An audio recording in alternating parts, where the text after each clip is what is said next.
Here is my Linux virtual machine running Ubuntu 24.04. I have a simple WPF application with SciChart controls open in Visual Studio Code.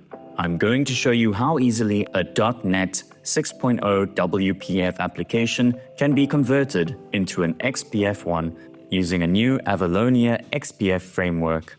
To start the process, let's go to the Avalonia XPF website. Now, let's open the documentation and navigate to the XPF docs. The instructions can be found in the Getting Started section, and it's virtually as easy as 4 steps. First, we need to add a NuGet Config. Let me copy it and go to my project. Add a new file and paste the XML here. Now, here is a placeholder for our Avalonia XPF license key. I have my license key stored in a text file, so I'm going to copy it and paste it here in the text folder. Next, we need to change the SDK to Avalonia XPF. I'm going to copy this line, then find my .csproj project file. Here we go. I'll replace the existing SDK string with the XPF one.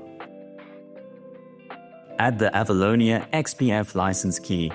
You can see that there is also a placeholder for an Avalonia XPF license key, so we need to copy and paste our license key here. I'm going to copy it and paste it into the project file here.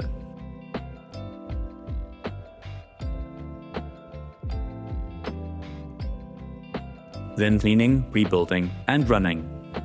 Before running the project, we need to ensure we reference the SciChart packages correctly.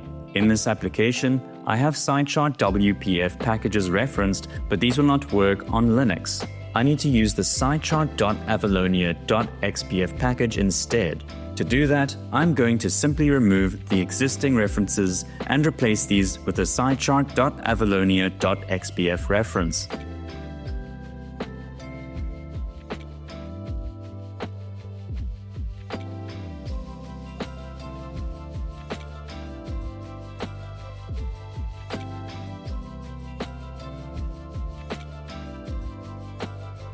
Now, let's clean, rebuild, and run the solution.